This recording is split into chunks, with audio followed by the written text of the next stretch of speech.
하류 인간들이다. 한마디로 호플리스하다.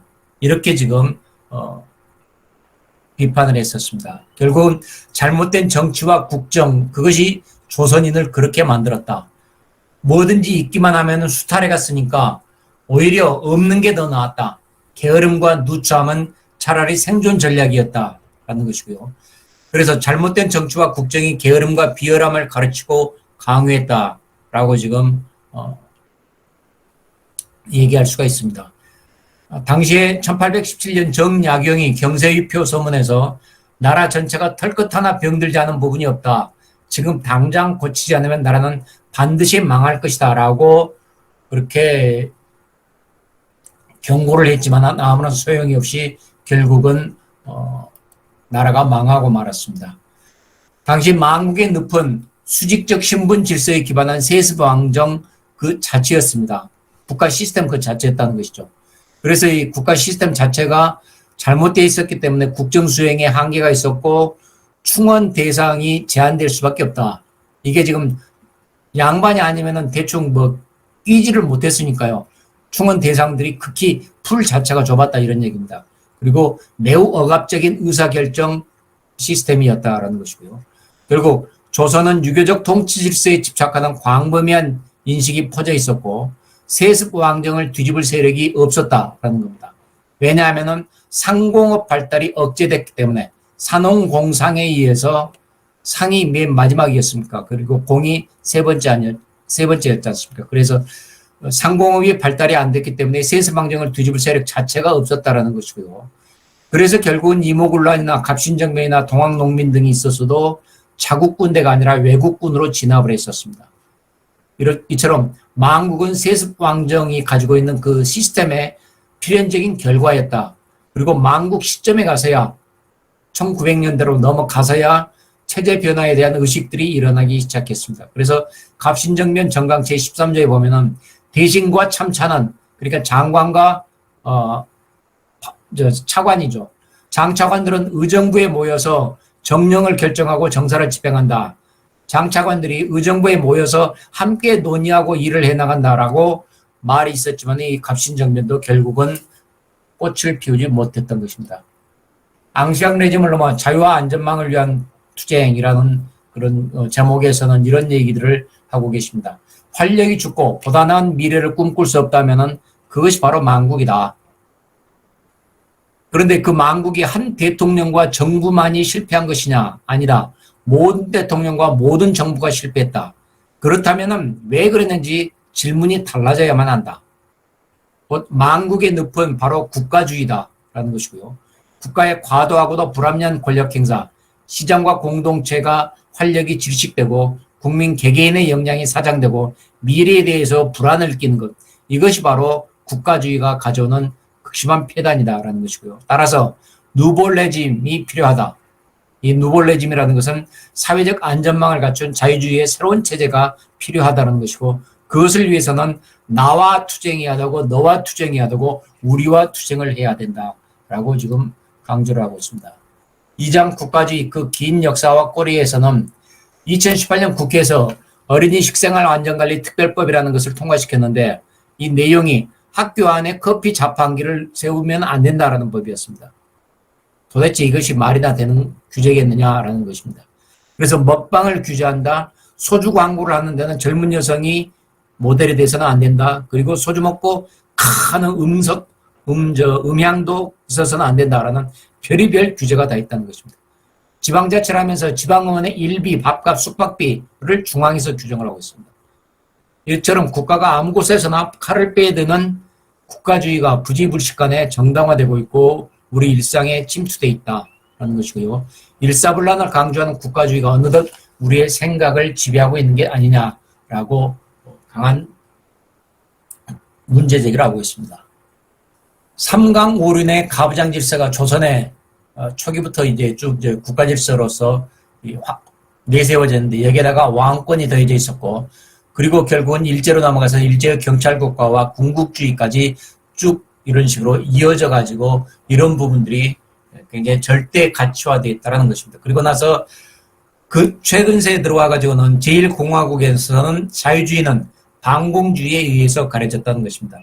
결국 저 이승만 체제 그리고 6.25 넘어가서 곧바로 지금 그랬었고요.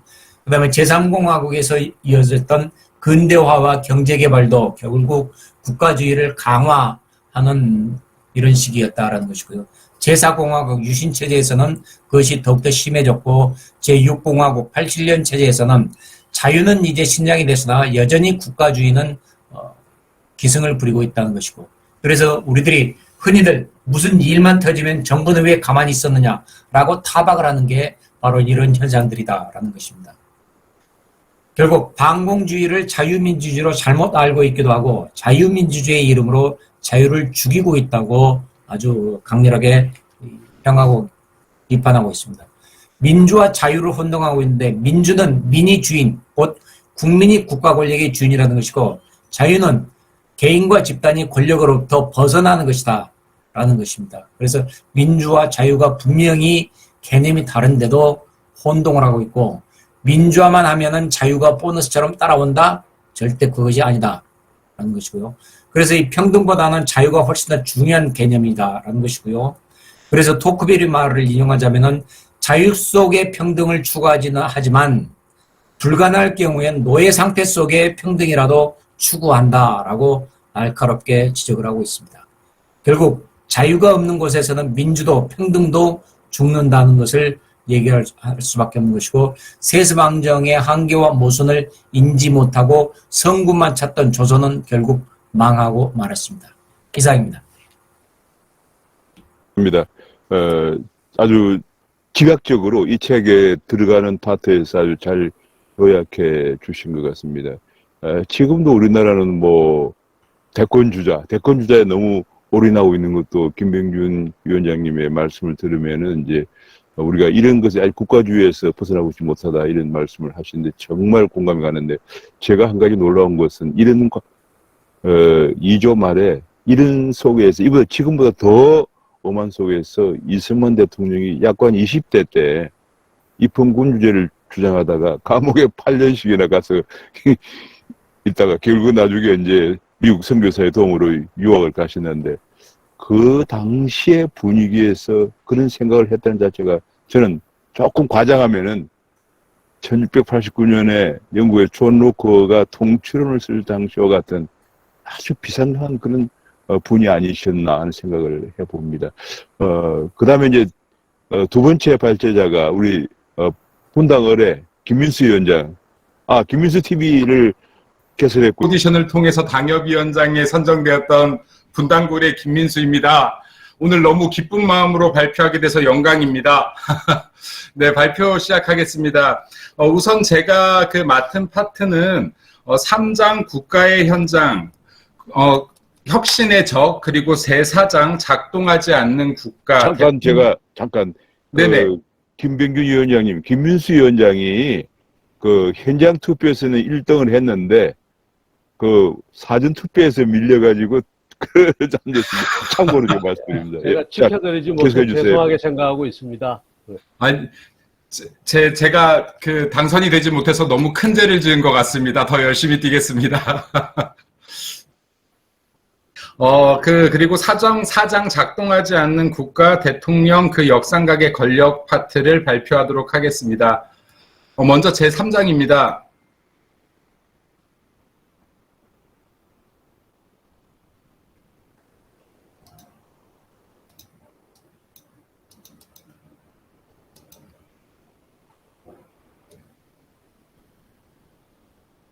아이고.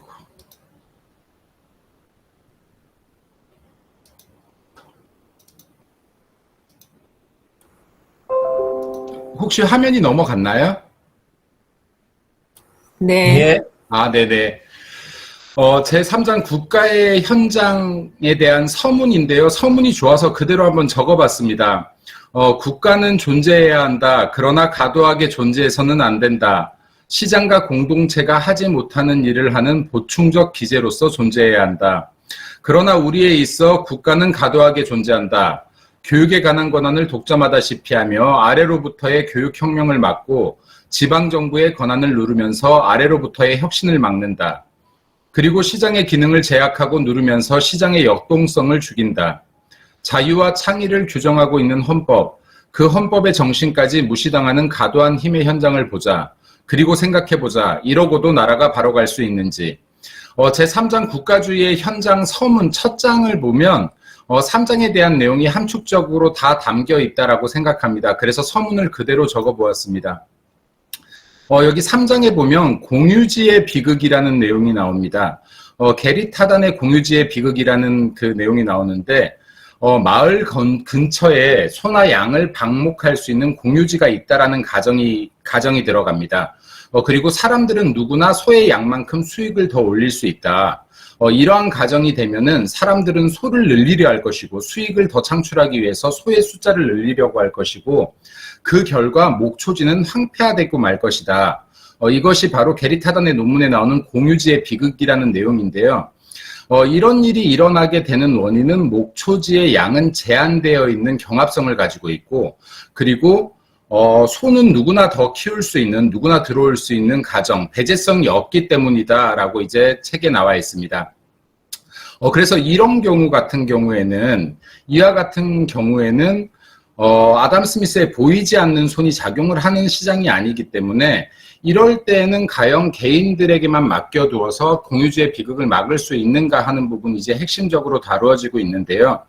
그래서 만약에 이렇다라고 하면 국가까지는 아니더라도 이 사람들, 소를 키우는 사람들의 모임이나 조합 등을 통해서 소의 숫자를 제한한다거나 해서 그리고 또 이 공동체가 할 수 있는 일들, 공동의 일을 설정한다거나 하는 형태로 이 공유지의 비극 상황을 막을 수 있을 것이다 하는 내용들인데 이러한 조합들, 그러니까 지금 예를 들어서 게리 타단의 공유지의 비극에서 나오는 조합들을 국가로 대체해 볼 때 그럼 국가 권력은 어느 정도까지가 좋은가에 대해서 이제 논의를 하고 있습니다. 예를 들어 소의 숫자를 제한하는 정도나 그리고 벌초지를 같이 청소하는 정도의 규정을 할 것이냐, 아니면은 이 공유지를 같이 쓰다 보니까 서로 다툼이 생겨서 다툼을 조정하는 기능까지를 가질 것이냐, 혹은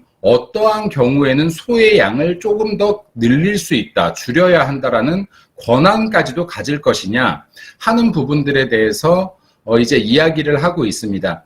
이 윗부분을 보시면 이제 여기에서 사회주의자와 공산주의자 그리고 자유주의자들로 이제 나누게 되는데 국가의 비중을 어떻게 할 것이냐 하는 부분에 의해서 이제 나누어진다라고 보시면 될 것 같습니다. 우선은 그 시장 실패나 공동체의 한계를 중시하고 거기에 집중한 사람들, 이런 부류들은 국가 기능을 중시하는 국가주의적인 입장을 취합니다. 사회주의나 공산주의자들입니다. 그리고 국가와 국가기구의 기능적인 한계를 중시하는 사람들, 시장과 공동체의 기능을 강조하게 됩니다. 이런 경우는 자유주의자 성향을 갖는다라고 보시면 될 것 같습니다. 그리고 지금 이제 이 본책 3장에서 보면은, 국가의 기능이 어디까지가 좋을 것이냐인데, 우리 그 위원장님께서는 국가의 보충성의 원칙에 대해서 설명을 하고 있습니다. 우선 여기 그 대한민국 헌법에서도 국가의 보충성에 대해서 이제 이야기를 하고 있는데, 헌법 119조 1항에 보면 대한민국의 경제 질서는 개인과 기업의 경제상의 자유와 창의를 존중함을 기본으로 한다라고 하고 있고요. 같은 조항 2항에 보면 국가는 균형 있는 국민 경제의 성장 및 안정과 적정한 소득의 분배를 유지하고 시장의 지배와 경제력의 남용을 방지하며 경제 주체 간의 조화를 통한 경제 민주화를 위하여 경제에 관한 규제와 조정을 할 수 있다라고 하고 있습니다. 이 두 개 조항이 약간 그 대립을 하고 부딪히는 부분들이 있는데 두 조항의 무게를 두고 상호 반박이 있는 상태입니다. 제1항이 2항보다 앞서기 때문에 1항의 주장이 우선되어야 한다는 주장이 있고, 그리고 순서와는 관계없이 동등한 무게로 두 개의 조항을 보아야 한다는 주장이 있습니다. 본 책에서는 자유가 앞서면 평등도 살 수 있지만 평등이 앞서면 자유와 민주가 죽고 결국은 평등까지 죽게 된다라고 하고 있습니다. 앞 페이지로 잠깐 넘어가겠습니다. 방금 국가 보충성의 원칙에 대해서 잠깐 얘기를 했는데, 레오 13세 교황이 국가 보충성의 그 시초로 볼 수 있을 것 같습니다. 원칙의 출발점으로 볼 수 있을 것 같은데, 당시에 산업혁명 이후에 탐욕스러운 고용주와 그리고 고리대금업자들로 인해서 극심한 빈부격차가 발생했다. 그리고 이런 사회 분위기로 인해서 유럽 사회는 사회주의 운동과 공산주의 운동으로 몸살을 앓고 있는 상태였다. 사유재산 제도의 철폐가 공공연히 거론되는 사회였다. 그리고 교황 레오 13세는 레름노 바룸이라고 해서 우리나라 말로 번역하면 새로운 변화라는 뜻입니다. 레름노 바룸이라는 그 내부 서신, 긴 회칙을 카톨릭 주교들에게 발송하게 됩니다. 이 회칙의 부제목은 자본과 노동의 권리와 의무였습니다. 이 회칙에는 노동자가 처한 참혹한 상황을 처절한 마음으로 지적은 하고 있지만 시장 경제를 부정하거나 사유재산 제도를 철폐하자는 등의 이야기는 해서는 안 된다라고 교황은 이야기하고 있습니다. 그리고 이는 당시에 일어나고 있는 국가주의적 접근과 무정부주의적 접근 모두를 부정한 것이었는데, 실제로 지금 여기 레오 13세 교황 같은 경우는 시장과 공동체가 할 수 있는 일에 국가가 관여해서는 안 된다라는 입장이고, 그리고 부자들의 도덕적인 의무와 종교적 의무를 더 강조했던 분이라고 보시면 될 것 같습니다. 거의 100년이 넘어가는 이 이전의 시대인데 굉장히 균형 감각이 있고, 그리고 자본가들의 그 의무와 도덕적 의무와 그리고 사회적 역할에 대한 부분들까지도 다루셨다라고 보시면 될 것 같고, 책에서 한 번 정도 살펴보시면 좋을 내용이라고 생각이 됩니다. 그리고 3장 마찬가지로 3장인데 국가 혁신의 적 발도르프 교육이라는 이제 그 소주제가 있습니다. 국가의 과도한 역할이나 간섭이 어떤 방식으로 혁신을 막고 있는가 하는 건데, 첫 번째는 교육 분야, 그리고 두 번째는 예산 혁명에 대해서 책에서 다루고 있습니다. 먼저 교육 분야입니다. 1919년에 담배 공장 아이들에게 처음으로 적용된 후에 그 효과가 증명되면서 이 교육 프로그램의 역사가 100년 이상이 된 것이고요. 그 발도르프 교육이. 그리고 1994년에 세계교육 장관회의에서 21세기 교육의 모델로 선정되기도 했고, 그리고 유네스코의 지원을 받게 되었습니다. 우리나라에도 이미 이 교육체제가 들어온 지가 오래됐는데, 우리나라에선 이 교육체제가 대안학교로 운영이 되고 있습니다. 아시다시피 대안학교는 학력 인증이 되지 않기 때문에 아이들이 다시 검정고시를 치루어서 학위를 취득해야 되는 문제가 있습니다. 그리고 이렇게 됐기 때문에 대안학교에 사람들이 많이 몰리게 되고, 그리고 대안학교에 여기에 국가 지원이 없이 학부형들의 비용만으로 학교가 운영되다 보니까 굉장히 이제 비용들이 비싸게 됩니다. 처음에 가입비도 내야 되고, 그리고 비싼 등록금도 내야 되는 상황이 발생을 하는데, 그러다 보니까 대안학교는 다니고 싶다고 다닐 수 있는 학교가 아니라 중상층, 사실은 지금 상류층 등이 다닐 수 있는 학교가 된 상태이다. 그래서 교육 분야조차도 국가가 과도하게 간섭하고 그리고 역할을 규정함으로 인해서 이게 발전하지 못하고 있다. 그리고 책에서는 이제 이렇게 이야기합니다. 이런 교육에 대한 그 혁신 같은 경우는 작게 시작해서 수평적으로 충분히 사회 각 분야에 이루어질 수 있는 것들인데, 교육부나 지금 이런 규제들이 워낙 강하게 있기 때문에 실질적으로 아래로부터의 혁신이 이루어지기가 힘든 구조적 한계를 가지고 있다. 어디가 우리나라가 한계를 가지고 있다라고 설명을 하고 있습니다. 그리고 국가의 과도한 역할이 또 이제 혁신을 막고 있는 사례로 예산혁명을 지적하고 있는데요. 미국에서 일어나 세계로 번졌던 지출통제 예산 제도라는 장점이 많은 제도가 있는데, 이는 재정 지출의 효용성이 확대되는 것은 말할 것도 없고, 부서 직원이나 부서장의 비전 설정 능력까지도 향상하는 효과를 입증한 바 있습니다. 이 제도가 예를 들어서 큰 덩어리의 예산은 정해주되 세부적인 항목까지는 정하지 않고 부서 직원이나 부서장들에게 이 세부적인 예산들을 설정할 수 있는 권한을 이양하는 것인데요. 실제로는 예산이 굉장히 효율적으로 운영되기도 했고, 그리고 남은 예산은 다음 해로 이관된다거나 하는 형태들로 굉장히 효용성을 가져왔던 것입니다. 그래서 이 제도로 미국 캘리포니아 여러 지방 정부가 재정 위기에서 벗어나는 계기가 되었었습니다. 그리고 여러 나라가 이 제도를 채택을 했는데, 우리나라 같은 경우는 중앙정부가 법령으로 세세 항목까지도 모두 예산을 정하고 있기 때문에 이 방법을 지방정부에서 실험조차 할 수 없는 상황이다 하는 것들이 지금 지적되고 있습니다. 그래서 본책에서는 우리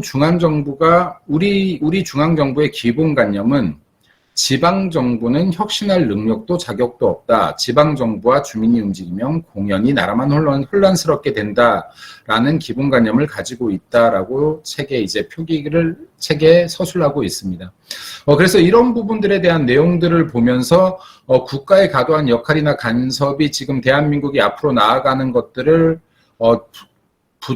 발목을 붙잡고 있는 주요한 요인이 될 수 있다라는 생각을 했고, 그리고 여기 우리 위원장님 저자께서 말씀하시는 보충성의 원칙에 대한 부분들을 좀 더 깊이 있게 우리들이 연구해 볼 필요성이 있다라고 생각이 듭니다. 그리고 다음으로 사장입니다. 사장은 작동하지 않는 국가, 대통령의 역삼각 권력인데요. 사장은 좀 그림들로 대체를 했습니다. 그림으로 설명을 하겠습니다. 본 책에서는 이제 대통령제에 대해서 이야기를 하고 있습니다. 많은 사람들은 대통령이 누가 되느냐, 아까 서두에 우리 오정근 교수님께서도 말씀을 하셨는데, 인물 중심으로 해서 누군가가 대통령이 되면 나라가 잘 될 거야, 누가 돼서 안 된 거야, 도덕적으로 훌륭한 사람들이 있다라고 하면은 이 나라의 많은 문제들이 해결될 수 있을 거야라고 생각하는데, 실제로는 그렇지 못하다, 그럴 가능성이 없다라고 본책에서는 이야기하고 있습니다. 왜 대통령이라는 어마어마한 권력, 대통령 마음대로 다 할 수 있잖아. 근데 대통령이 다 할 수 있는데 왜 이런 문제들을 해결 못하는가? 라고 많은 사람들이 의구심을 갖고 있는데, 이러한 시각은 대통령의 권한을 무소불위의 권한으로 보는 시각입니다. 그리고 반대로 굉장히 대통령이 무력하다, 권한이 없다라고 보는 사람들이 있는데, 어떤 사람들이 과연 대통령이 권한이 없다, 무력하다라고 생각했는지 실제로 그 사례를 보겠습니다. 이런 무력감을 느꼈던 사람들은 실제 대통령들인데요. 그 예로 이 책에서 미국 33대 대통령 트루먼과 노무현 대통령의 대화, 발언들을 적고 있습니다. 33대 대통령 트루먼이 8년 동안 집권을 하고 아이젠하워에게 자리를 이제 물려줘야 되는 상황에서 이런 말을 하게 됩니다. 아이젠하워 이 친구 이 자리에 대통령의 자리에 앉겠지. 그리고 이것 해라 저것 해라 할 거야. 하지만 뭐 되는 게 없을 거야. 불쌍한 아이젠하워. 군대 같을 줄 알겠지. 하지만 천만의 말씀. 엄청 실망하게 될 거야 라고 이야기를 했습니다. 그리고 노무현 대통령은 이제 이런 글을 남겼습니다. 또렷하게 남아있는 것은 실패에 대한 기록뿐이다. 슬프고도 우울한 이야기이다 라고 이런 글을 남겼습니다. 이 두 사례를 보면은 내가 비록 대통령이었지만 할 수 있는 게 없었다라는 것을 공통적으로 이야기하고 있는 것 같습니다. 자, 우리들이 생각하는, 일반적인 사람들이 생각하는 대통령이 무소불위의 권한을 가졌다고 하는 것과, 그리고 실제 대통령을 역임했던 사람들이 무력감을 느끼고 있는 것은 굉장히 크게 상충하는 구간인데요. 여기에 지금 길이 있고요. 여기에 크게 돌이 있습니다. 이건 제 이야기가 아니고 책에 나오는 이야기를 그림화시켰습니다. 이 힘의 차이를 왜 느끼게 되느냐라고 하면 본 책에서 이렇게 합니다. 대통령이 된 사람 중에서 대통령의 권력을 단지 즐기고자 하는 사람들, 그리고 대통령의 힘을 통해서 누군가를 잘되게 하고 많은 자리에 내가 아는 사람을 앉히고 인사를 하고 등등에 만족하는 사람들은 큰 길에 돌이 있어도 비켜 지나가는 사람과 같다라고 이제 표현을 하고 있습니다. 근데 반대로 큰 길에 돌이 가로막고 있을 때 뒤에 오는 사람들이 길을 지나가기 힘들겠구나 하고 이 돌을 치우려고 해본 사람들은 내가 얼마나 무력한지 알게 된다라고 이제 이야기를 하고 있습니다. 똑같은 체구, 똑같은 힘을 가지고 있다고 하더라도 돌을 비켜 지나가는 사람들은 돌을 치우는 것이 얼만큼 힘든 일인지, 내가 얼만큼 큰 힘이 필요한지를 느끼지 못하고 지나가게 되지만, 이 돌을 치워야겠다라고 마음 먹은 사람들은 내가 굉장히 약하구나라고 느낄 수 있는 상대적인 것들이 있다라고 이야기를 하면서 지속적으로 이 책에서는 지금 이제 대통령의 권한에 대한 부분들이 나오고 있습니다. 다음 장 넘어가서 또 계속하겠습니다. 지금 이제 제 4장의 제목이 작동하지 않는 국가이고 부제가 역삼각의 권력인데요. 지금 실제로 책에서는 대통령의 권한은 역삼각형이다라고 이제 표현을 하고 있습니다. 이 역삼각형의 맨 윗부분, 대통령의 헌법적인 의무나 국민적 기대, 직면한 과제들은 너무나 많은데, 해야 될 일들, 처리해야 될 문제들, 당면한 과제들이 너무나 많은데, 실제로 대통령이 일을 할 수 있는 기반은 이 꼭지점처럼 작다. 처리할 수 있는 일이 굉장히 작다라고 하고 있습니다. 그리고 이제 이러한 이유로는 대통령에게 집중된 권한의 문제가 아니라 사회적인 체제, 지금 우리나라 대한민국의 권력 체제나 시스템들이 이러한 작동들을 굉장히 막고 있다 하는 것들을 기술하고 있습니다. 그래서 지금 이제 지금 대선도 내년 대선도 마찬가지지만 너무 인물들에 집중이 되어 있는데, 본 책에서 이제 이런 내용을 다루고 있습니다. 대통령이 되기 전에는 후보들은 과제에 대한 고민을 하지 않는다. 이 국가적 과제가 무엇인지, 해결해야 될 문제들이 얼마나 산재되어 있는지에 대한 고민을 하지 않는다. 과제를 수행하게 되는 환경이나 기반이 어떤지 생각조차 하지 않는다. 이를 고민할 이유조차 없다는 게 굉장히 슬픈 구간인 것 같습니다. 이를 고민할 이유조차 없다. 이 이유가 유권자의 관심이 이런 부분에 있지 않기 때문이다. 유권자들 자체가 국가의 과제를 누가 과연 잘 이해하고 있고 누가 잘 해결할 것인지를 보려고 하는 것이 아니라 후보 개인에 대한 특성애들만 관심이 모아져 있다 보니 대통령 후보들이나 캠프에서조차도 이런 과제에 대한 고민보다는 언어나 행동, 후보의 언어나 행동 등의 이미지 정치와 그리고 상대방에 대한 네거티브, 그리고 지역 감정을 고조해서 패거리를 나누는 것, 진영 논리를 강화시키는 것, 그리고 조직을 동원하고 메시지 전파에만 관심을 두게 된다라고 하고 있습니다. 그래서 본 책에서는 이러한 지금 역삼각 권력에 대해서 큰 산이 지금 우리에게 산재한 문제들입니다. 과제들입니다. 이렇게 큰 산을 옮겨야 되는데 대통령에게 주어진 것은 사판좌로이다. 그러다 보니까 이 문제들을 해결하지 못하고 결국은 욕을 먹지 않기 위해서 뭔가 하는 대통령에게 보이기 위해서 퍼포먼스에 주력하게 된다. 내가 TV 화면에 나가서 무언가를 하는 것처럼, 그리고 나의 행동, 말투 같은 퍼포먼스에 주력을 하게 된다라고 합니다. 그리고 이러한 또 현상으로 대중영합적인 재정 투입, 지금 현 정권에서 많이 나오고 있는데 돈을 뿌리는 것들, 국민들에게 나 잘하고 있어를 보여주기 위해서 돈을 뿌리는 이러한 일들에 치중하게 된다. 그리고 국민의 관심을 돌리기 위해서 의미 없는 싸움을 지속한다. 예를 들면 우리가 이번 현 정권에서 보는 적폐나 그리고 빨갱이 꼴통 등 상호를 비방하는 의미 없는 싸움들을 지속해서 국민들의 관심을 돌린다라고 하고 있습니다. 그래서 지금 이제 제가 그러면은 먼저 말씀을 드리도록 하겠습니다. 잘 들리시죠? 네. 예.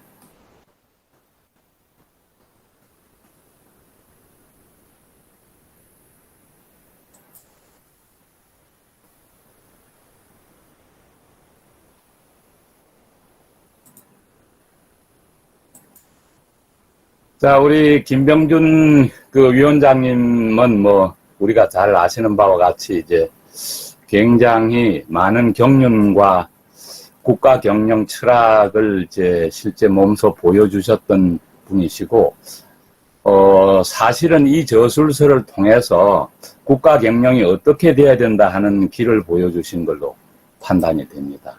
그 목차를 전부 이제 제가 올렸는데, 10장까지 되어 있고, 제가 7, 8장, 체제 전환, 왜 자유주의인가 이 부분하고 8장 성장 담론과 분배 담론, 사이비 진보와 사이비 보수 이 장을 제가 맡아서 말씀을 드리도록 하겠습니다.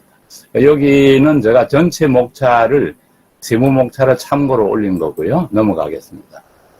자, 7장에 이제 체제 전환, 왜 자유주의인가 이런 데 대해서 이제 4가지 소제목으로 분류를 하셔서 새로운 국민, 새로운 소비자의 등장, 프로슈밍과 공동생산, 위대한 국민, 아이의 시대 이런 소챕터로 분류를 해놓고 계십니다. 자, 여기에 이제 사실은 왜 다시 자유주의인가 하는 것을 김희석 박사의 이제 글을 제가 참고로 여기 가져왔습니다.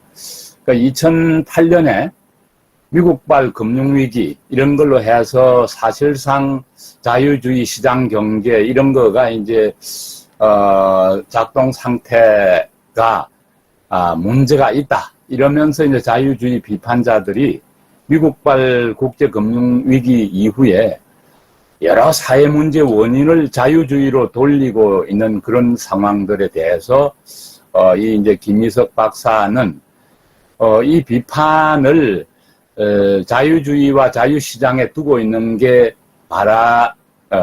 바른 방식이 아니다 하고 얘기를 이제 하고 있습니다. 우리 교수님, 위원장님 말씀하고 이제 맥이다 있는 건데, 그래서 이런 주장들이 비이성적 위험 추구, 실업과 비정규직 고통, 불만스러운 교육 서비스, 미국이 너무 비싼 의료비를 내는 것, 공동체적 유대 파괴, 이런 등등의 이제 문제점들을 자유시장에 기인한 걸로 보면 안 된다 이런 얘기를 이제 이 사람은 하고 있습니다. 우리 이제 위원장님 책에서 그 CSR, CSV하고 임팩트 비즈니스 말씀을 이제 하고 계십니다. 그래서 우리가 잘 알다시피 이제 기업체가 이제 이윤 추구가 절대적 선이냐, 아니면 기업의 사회적 책임이 중요하냐, 아니면 기업의 공동 가치 창출 이런 과제까지를 봐야 된다 하는 게 이제 근래에 사실은 사조가 되었다라고 볼 수 있고요. 그래서 임팩트 이코노미라는 것은 사회적으로 좋은 영향을 미치는 소셜 임팩트를 만들어내는 비즈니스를 얘기한다. 그래서 실질적으로 기업들이 자신의 자원과 역량을 활용해서 사회적 가치 창출은 물론이고 재무적 가치를 창출할 수 있어야 된다. 이런 이제 얘기들이 근래의 기업을 보는 이제 담론이다 하고 말씀을 드릴 수가 있겠습니다. 위원장님이 다음 주제로 이제 프로슈밍하고 코프로덕션 말씀을 하셨는데, 프로슈밍은 이제 프로덕션하고 콘슈머하고 프로덕트하고 콘슈머가 이제 결합된 자신의 사용이나 만족을 위해 제품, 서비스 또는 경험을 생산하는 사람을 프로슈머라고 한다. 그래서 근래에는 생산활동과 소비활동 경계가 이제 모호해지는 사실상의 전문가와 소비자가 결합되었다. 이런 의미로 이제 프로슈밍 말씀을 하셨고, 그 다음에 시민 공동 생산, 코프로덕션 얘기를 이제 말씀하셨는데, 세계 경제 위기나 인구 구조 불균형, 복합적인 사회 문제 발생, 이런 등등으로 국가가 무한정한 복지 지출을 확대할 수가 없다. 그래서 공공 서비스 전달 체계에 대한 새로운 모델 도입이 대두됐는데, 이게 시민사회의 복지 공급 영역의 확대 또는 참여다. 그런 얘기가 되겠습니다. 그 다음에 이제 말씀은 이제 I 이코노믹스인데, I는 국민 인디비주얼, 국민 개인이 자유와 자율의 기반 위에서 새로운 생각, 아이디어, 창조, 인벤션, 그 다음에 이노베이션, 혁신, 이런 것을 주도하는 경제가 아이노믹스다 하는 이제 말씀을 하시고, 결국은 개인 기업이 운신의 폭을 넓혀주기 위해 정부 규제는 최소화하는 것이 아이노믹스의 골격이다 하고 이제 말씀을 하고 계시고, 이른바 아이라는 거는 방금 말씀드린 대로 개인의 어떤 아이디어, 새로운 생각, 창조성, 혁신성 이런 것을 충분히 발현할 수 있도록 자유시장 경제 질서 위에서 작동될 수 있도록 해야 된다. 그래서 이제 그런 말씀을 하시면서 국가주의와 포퓰리즘, 이념 과잉, 성장 없는 성장 정책, 소득 주도 성장, 반개혁적 기득권 세력과의 담합, 세금 만능주의 이런 등등이 문정부의 경제 실패 원인이라고 이제 진단하고 계십니다. 그다음 8장입니다. 성장 담론과 분배 담론입니다. 사실은 성장이 먼저냐, 분배가 먼저냐, 같이 가야 되냐, 뭐 등등에 대한 이제 진보 진영과 보수 진영의 이제 관점이 있을 겁니다. 그런데 왜 성장인가, 왜 분배인가? 이제 보수 입장에서는 성장이 중요하다. 진보의 입장에서는 분배가 중요하다. 그런 말씀들을 이제 많이 하고 있는데, 우리나라의 분배 상황, 진위 계수하고, 소득 5분위 배율이 어떻게 되고 있느냐. 분배 담론과 보수는 어떤 입장이 바람직하냐 하는 말씀을 하시고 계십니다. 자, 그래서 왜 성장인가? 민경국 교수님의 왜 자유주의인가에서도 비슷한 말씀을 하고 계신데, 낮은 조세, 사유재산, 이런 등등, 경제 주체들의 자유가 필수다. 그래서 왜 경제 성장이 중요하냐? 하버드대의 벤자민 프리드만이 이제 그의 저술서에서 얘기했던 역동적이고 성장하는 경제에서만이 다양성에 대한 관용, 사회적 이동성, 공정성에 대한 헌신, 민주주의에 대한 헌신을 촉진시켜서 분배할 수 있는 역량이 생긴다. 그래서 우리 이제 위원장의 말씀은 성장이 없으면 빈자가 죽는다. 그런 말씀으로 이끌고 있습니다. 그래서 이제 그 성장 담론이 없는 사이비 진보는 사실은 문재인 정부의 소득주도 성장을 이제 비판하신 부분인데, 돈 뿌리는 정책이다. 소득 늘리는 합리적 방안도 없고 소득이 성장으로 연결되는 분명한 고리도 없다. 그래서 성장을 생각하지 않는 분배는 정책이 아니다. 흔히 진보 세력이 이상향으로 얘기하는 스웨덴 이런 등등도 사실상 교육이나 학교 선택제를 포함해서 영리학원까지 있다. 그래서 성장이 중요한데 분배 문제도 간단한 성장 정책의 틀 안에서 논의를 하고 있다. 그런 이제 말씀을 적고 있습니다. 그런데 이제 왜 분배인가, 왜 분배를 해야 되는가 하는 얘기에서는 사실은 분배를 왜 분배해야 하나 하는 이유, 그러면 무엇을 분배할 것인가, 어떻게 분배할 것인가, 이런 내용들이 이제 분배 정의에 대한 개념들입니다. 그래서 성장이냐 분배냐라고 할 때에 경제 성장을 바라보는 시각에도 성장이 먼저냐 분배가 먼저냐 하는 시각의 차이들이 있다. 그래서 성장 정책이 분배에 미치는 영향은 불확실한 반면, 때 이런 분배 정책은 자칫 잘못하면은 성장에 악영향을 미칠 수도 있다. 그래서 분배 형평성에 치중하는 정부의 정책 편성에 기인하는 경직된 노동시장 위축과 기업가 정신, 이런 두 가지가 사실상 큰 문제를 갖고 온다. 그런 얘기를 제가 다른 자료에서 참고로 한번 가져와 봤습니다. 자, 위원장님 이제 저술서에서 보링 포 컬럼바인이라는 영화에 대해서 이제 언급을 하셨습니다. 마이클 무어가 2002년에 했던 건데, 이게, 사실은 1999년 컬럼바인 고등학교에서 두 학생이 벌인 총기 난사 사건이었습니다. 그래서 이 총기 난사가 일어나는 이 사건이 왜 일어났느냐, 그 원인에 대해서는 록 가수 CD, 마릴린 맨슨의 그 CD를 갖고 있었기 때문에 마릴린 맨슨이 비난을 받아야 되는 원죄냐, 아니면은 총기를 아무렇게나 자유구매할 수 있도록 하는 이게 문제냐, 아니면은 미국의 역사의 대내외 정책 이런 게 문제냐, 그런 거를 이제 이 영화가 잘 보여주고 있습니다.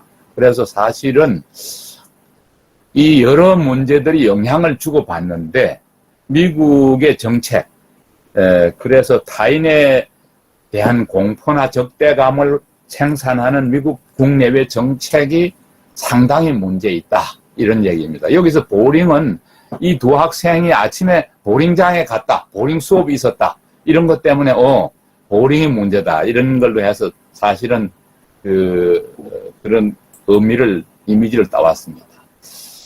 자, 그 다음에 이제 분배 소득 불평등 정도를 나타내는 진위 계수에 대한 말씀이 있습니다. 진위 계수는 로렌츠 곡선하고 같이 봐야 되는데요.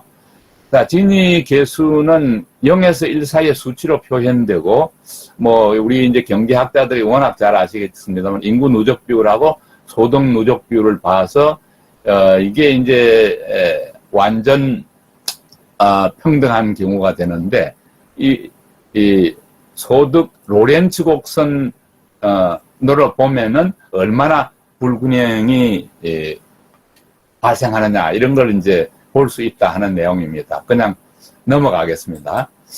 자, 그래서 그러면은 우리나라는 OECD 36개국 중에서 진위계수 수치는 몇이냐? 이 각각의 이제 발표한 그 자료들이 차이가 있습니다. 이거가 우리가 이제 0.300이다 또는 0.339다 이런 것은 나쁘지 않은 수치이기는 합니다. 그런데 이게 지금 통계청에서 발표한 2019년까지 1분기 진위계수를 보면은 33.2도 됐다가 31.8도 됐습니다. 그런데 진위계수가 28위로 하위권이다. 그래서 양극화가 여전히 높은 편으로 봐야 된다 하고 분석해 볼 수 있습니다. 그 다음에 이제 5분위 배율과 10분위 배율 얘기인데요. 평균 소득을 5구간으로 나누거나 10구간으로 나누거나 해서 5구간으로 나누면 상위 20%하고 하위 20%의 평균 소득의 배율을 보는 것이 이제 5분위 배율이 되겠습니다. 그래서 5분위 배율이 만약에 5.43이라면은 5분위의 1분위 소득보다도 최고 상층 20%가 5.43배 소득이 높다 하는 얘기로 이제 볼 수 있는 그런 개념들입니다. 자, 그래서 우리나라의 진위계수와 소득 5분위 비율이 어떻게 되느냐? 사실상 이렇게 진위계수는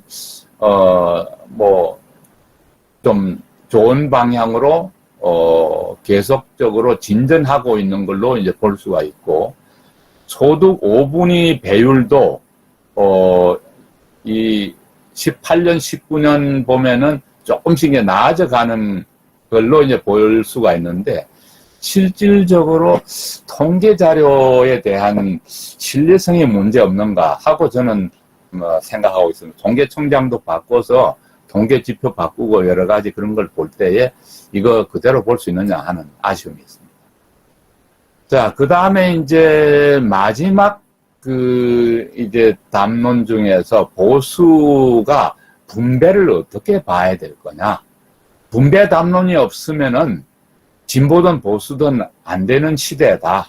그런 말씀을 하고 계시고, 그래서 자유민주주의 체제를 유지하기 위해서는, 물론이고, 성장을 위해서도 분배 문제는 대단히 중요하다. 그래서 보수 진영에서 분배 담론이 자유민주주의 기본 정신을 훼손시켜서는 안 된다고, 못 박았다. 그래서, 분배 담론, 아까 우리 위원장이 발표했던 보충성의 원칙, 이런 게 따라야 된다. 그래서 결국은 국가는 시장과 공동체가 할 수 없는 일을 하는 정도 수준에 머물러야 되고, 보수든 진보든 할 것 없이 성장과 분배는 상당히 중요한 과제다. 그런 말씀을 하고 계십니다. 결론적으로 이 책의 전체적 결론하고도 맥이 닿을 수가 있겠습니다. 볼 때는 국가가 반드시 있어야 할 곳은 안보와 복지 문제인데, 국가가 없어야 될 곳은 국민 자율성을 통한 대다수 영역, 이건 규제 남발하고 이런 곳에 있어서는 안 된다. 그러니까 현 정부의 복지 정책은 사실상 복지 파괴나 마찬가지다. 성장에 도움이 안 된다는 얘기죠. 국가주의, 이거 옛날에나 이게 우리 효율성을 발휘했던 그런 개념들이었지만은 지금 현재 선진국 반열에 올랐는데, 우리 국민들의 시민의식이나 또는 시장 역량이나 기업 이런 걸 볼 때 정부가 사실은 규제나 이런 쪽을 남발해서도 안 되고 정부의 규제, 간섭 이런 것을 최소화해서 창의적인 자유시장 경제를 발현해야 된다 하는 말씀을 하고 계십니다. 대단히 감사합니다. 고맙습니다. 이상. 5장은 국회에 대한 것입니다. 그래서 이게 국회가 농경시대의 유물과 같다. 그래서 국회의원은 멀쩡한데 국회는 엉망이다.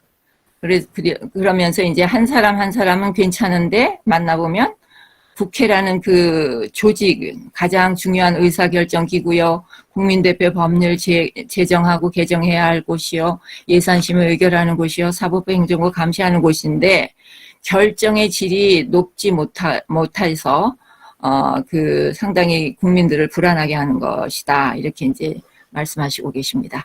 그 다음에 국회의원 한 분 한 분은 멀쩡한데 이들의 집합적인 국회가 만드는 결정은 엉망이다. 이렇게 이제 얘기하고 있고요. 그래서 의회라는 거는 박물관으로 가야 할 것이 아니냐. 결정의 질을 이야기할 때 크게 두 가지가 중요하다. 합리성이 있느냐, 풀어야 할 문제를 풀고 그에 합당한 대안이나 수단을 찾아 채택하고 있느냐. 이것이 이제 합리성이고, 그다음에 시의성, 때와 상황에 맞는 결정이냐. 그래서 우리 교수님께서는 어느 누가 국회의원을 해도 세종대왕이 살아나와서 이순신 장군이 살아나와서 안중근이 나타나서 국회의원이 된다 할지라도 국회는 이 두 가지 다가 문제가 많다. 결정의 질이 형편없고 집합적 구도나 내재적 한계에 모순이 있는 것이 아니냐. 그래서 40년이 넘는 책인 제3의 파도라는 책에서 알빈 토플러는 의회 제도가 가는 한계로 무력감에 빠진 한 상원 의원의 말을 인용했습니다. 끊임없는 회의와 계속되는 정신적 압박감, 이런 것들이 무슨 의미가 있는가. 그리고 또한 영국의 하원 의원이 또 독백을 했습니다. 의회는 박물관에 지나지 않아 과거의 유물일 뿐이야. 의회가 농경시대에나 어울릴 정도의 본질적이고 구조적인 모순과 한계를 지니고 있다. 이렇게 말을 했습니다. 그리고 이제 모순과 한계의 첫째 문제는 문제가 너무 대량화, 문제가 너무 많다는 것이죠. 그래서 해결해야 할 폭증하는 문제 속에서 과거에는 신분과 계층 계급의 구조라서 권위주의가 있기 때문에 어떤 요구나 기대나 그런 불만이나 이런 걸 억제할 수가 있었다. 예를 들어서 빈곤 문제 같은 것도 옛날에는 지배 계급이 만든 신념 체계가 체계 하에서의 빈곤이라서 이것은 신이 개인에게 내린 벌이야. 그리고 개인의 능력 부족이나 나태함의 결과로 인식되고, 그래서 이거는 어디까지나 개인이 감당할 문제지 이렇게 하지만, 이제 인권이 성장하고 사회 구성원들의 요구가 분출되는 이 현재 누군가 풀어야 할 과제로 등장을 하게 됐습니다. 빈곤 문제가. 그리고 빈곤 문제가 사회나 국가가 나서야 할 문제가 되었습니다.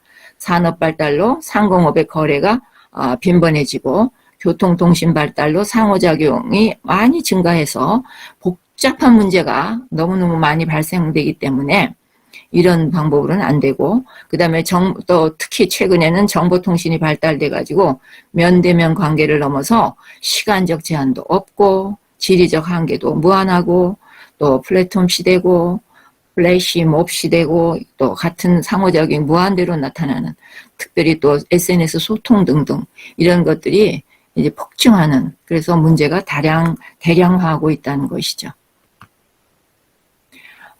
문제의 소화 능력이 없다는 거예요. 국회나 의회는 대화, 협상, 타협이 기본인데 맨날 갈등과 대립이 있고 싸움도 흔하게 나타납니다. 심한 하나의 예를 보면 1804년에 일어난 미국의 연방당의 유력 지도자 해밀턴과 또 민주당, 공화당에 또 소속되어 있는 부통령 버의 허드슨 강가에서의 그 권총 결투. 결국은 이제 해밀턴이 사망을 하게 되는 이런 불상사가 일어납니다. 그리고 수입 공산품에 대한 관세나 부가 문제가 결국은 노예 해방 문제와 맞닥뜨려졌고, 이것이 나중에 남북 전쟁으로 번져가지고 한 거의 60만 명 정도가 이제 생명을 잃게 됐다. 이렇게 이제 되었습니다. 그리고 대량화의 문제 해결을 위해서 무단히 노력을 합니다. 국회나 의회도. 그래서 상시회의를 하자. 문제가 많으니까. 그리고 상임위원회를 만들자. 소위원회를 만들자. 아니다. 소소위원회를 만들자. 하면서 굉장히 이제 운영을 하느라고 노력을 하지만 1년에 만약에 10,000문제라면 10,000건을 해결해야 한다면 해가 지나서 딱 보면 거의 2,000문제밖에 못 해결을 했다. 그래서 이렇게 늘 해도 소화 능력이 저하돼서 늘 채증이 남아있고 또 국가 운영에는 늘 구멍이 생기게 돼 있다. 그래서 이런 그 과식과 채증, 이 장사도 늘 너무 이제 한쪽으로 치우친다는 거죠. 이게 발전을 하지 못하고 손님이 너무 많아가지고 뭐 정신이 없다거나 이렇게 되는 것처럼 전혀 발전할 수 없는 그런 상황. 국회도 문제가 너무 대량화돼가지고 의사결정에 혼란이 오게 되고, 미국 의회의 경우도 또 미국 의회의 경우를 보면은 또 철의 삼각형이라 그래가지고 의원과 이익 집단과 관료의 그 트라이앵글이 늘 발생이 된다는 것이죠. 그래서 단단한 호혜적 네트워크가 생겨버리기 때문에 항상 문제가 과식이 되거나 채증이 되거나 문제가 사이드로 빠지거나 이런 여러 가지 문제들이 계속 일어나고 있다는 것이죠. 그다음 모순과 한계 2는 뭐냐면 문제가 또 복잡하다는 것입니다. 얽히고 설킨 이해관계가 너무 복잡하다는 거예요. 옛날같이 사회구조가 간단하면 문제구조도 간단하고 또 해결 또한 간단하고 문제는 하나의 독립적인 문제밖에 안 된다는 거죠. 옛날 조선시대 그 대동법이 100년이나 걸려서 이제 시행이 됐다 하지만 이때는 이제 문제가 단순했다는 것이죠. 그래서 선조시대부터 시작을 했는데 시행을 하다 못하고 광해군 때는 이제 경기 지역만 좀 했고 숙정 때 겨우 가서 이제 안정이 돼서 대동법이 시행이 되었다. 네, 오늘의 문제는 뭐냐? 독립적으로 존재하는 문제가 없다는 것이죠. 복합적이라는 것이에요. 예를 들어서 환경 규제를 강화하자. 그러면은 기업 부담이 증가하게 되고, 기업 부담이 증가하면 투자가 감소되고, 투자가 감소되면 일자리가 축소되고, 일자리가 축소되면 실업 문제가 생기고, 실업 문제가 생기면 사회적 불안이 생기고, 또 재개발을 촉진하자. 그러면은 혼잡도가 증가하면서 또 도시 생명력이 저하되고, 도시 생명력이 저하되면 도시 경쟁력이 저하되고, 도시 경쟁력이 저하되면 이것이 나중에 글로벌 기업 유치까지 문제가 된다는 것이죠. 그래서 이렇게 이해관계 구도가 복잡해서 또 한편 이익 집단이 또 생기는 거죠. 그래서 이익을 자기네가 침해를 입었다. 그러면 그게 노동자건 기업인이건 공무원이건 시민단체건 저항하느라고 이제 강하게 이제 나온다는 것이죠. 그래서 이렇게 복잡한 문제를 어떻게 할 거냐. 또한 그래서 이제 이 의사 결정을 하는데 결정 회피를 하거나 포획이 되기도 한다. 그랬는데 의사 결정의 주제는 이제 결국은 이제 이렇게 복잡해지면서 딜레마에 빠진다는 것이죠. 그래서 이렇게 이쪽 방법도 못하고 저쪽 방법도 못하고 이쪽 얘기도 못 들어주고 저쪽 얘기도 못 들어주고 이렇게 될 때는 이제 결정을 연기하거나 어물어물 회피하는 경향이 있는데 최근에 이제 예를 들면 부산 신공항 문제 같은 것이 거기에 해당이 된다. 또 표를 강하게 의식할수록 무의사 결정이 되는 것이죠. 그리고 이제는 이런 경우가 상당히 많아진다는 것이죠. 그리고 의원과 국회의 그 자기 생존 선택이 국가 미래를 위협하기도 한다는 거예요. 자기네 그 생존 전략만을 위해서 선택을 해버리면 국가는 결국은 이제 위협을 당한다. 정당 차원의 집합적 책임 때문이다. 또 의원은 여러 이해관계에 쉽게 또 포획이 된다는 것이죠. 끌려간다는 것입니다. 그래서 때로는 이제 목소리가 크거나 로비를 잘하는 그런 관계자에게 이제 포획이 돼가지고 끌려간다. 이제 이런 경우를 많이 경험하게 된다는 것이죠. 모순과 한계의 또 세 번째는 전문성과 신속성이라는 것입니다. 전문성이 요구되는데 문제 해결에 있어서 점점 더 높은 전문성을 요구하게 되는데 예를 들어서 뭐 우주항공 문제라든지 에너지라든지 통화량 인플레이션이라든지 또는 블록체인 기술도 문제라든지 이렇게 전문성을 요구하는데 일반 교양과 상식으로는 해결이 불가하다. 그래서 이제 우리 김병준 교수님께서 경험한 예를 들어줍니다. 노무현 정부 시절에 10개의 신성장 동력 사업을 정부통신부, 산업자원부, 과학기술부 여기다가 잘 배분을 하자 이렇게 했는데 부처 간 갈등으로 1년간 지연이 되고 다툼은 계속되고 그러니까 대통령이 이제 그 노무현 대통령이 이제 그러면 우리 그 정책실장께서 잘 해보시라고 이제 그래가지고 이제 했는데 공부를 엄청나게 해도 힘들었다는 거죠. 그래서 이걸 해결하기 위해서 그 당시 이제 정부혁신지방분권위원장이셨던 우리 김병준 교수님께서 새로운 체제를 전제로 분배하라는 명령을 받고 죽기 살기로 공부해가지고 결국 지식과 이해의 한계로 무력감을 느꼈지만 결론을 내드렸고 전문적 지식의 그 중요성을 체험하게 되셨다. 이런 이제 얘기를 하고 계시고요. 그 다음에 이제 두 번째 신속성의 요구. 임진왜란 같을 때는 그 옛날에는 왜구가 부산진에 도착했다 한 게 4월 13일이었고 한양에 이제 전달된 게 이제 닷새 후였어요. 그런데 막상 침략자가 이제 한양 도달한 거는 5월 2일입니다. 그러면 이제 13일부터 5월 2일 아니 18일부터 5일 하면 한 2주 정도가 있죠.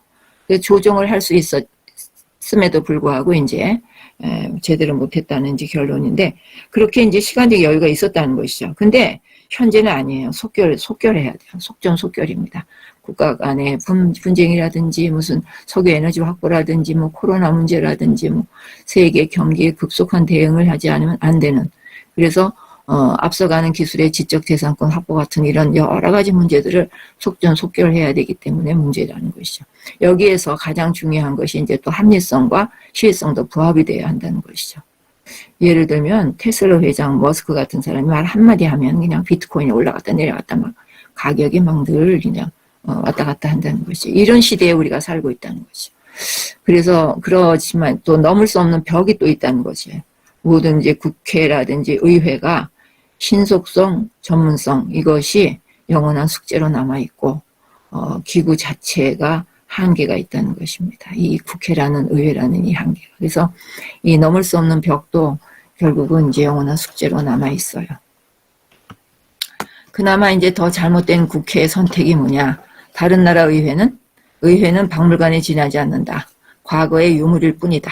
이제 이렇게 얘기했잖아요. 그런데 미국과 영국은 그럼 뭐 잘 가고 있냐? 그렇지는 않다. 정치 신뢰가 지속적으로 하락하고 있고 국가 부채는 계속 증가하고 있다. 어느 정도냐면 2007년에 국가 부채가 국내 총생산 대비 한 70% 조금 넘었는데 코로나19니 뭐 이렇게 코로나19가 오기 전인 2018년에 이미 110%로 넘어간 거예요. 그러니까 결국은 잘하고 있지 않다는 것이죠. 그다음에 이제 이들 국가의회가 우리 국회보다 잘하는 것이 맞기는 맞다. 입법권을 독식하거나 과식하지 않기 때문이다. 우리처럼 의회가 다룰 문제만 집중 처리한다. 그래도 다른 나라는 선진국은 다른 문제는 종행 배분, 종적으로 횡적으로 배분하는 처리 시스템으로 횡적 배분을 해서 노사위원회 같은 것이 이해 당사자들의 합의를 중심으로 조합주의적 방식. 그래서 의회는 그저 법적 권위 부여 정도만 해요. 그래서 그 유명한 하르츠위원회, 독일의 그 슈레드 전 총리가 노동개혁을 이끈 그런 유명한 위원회죠.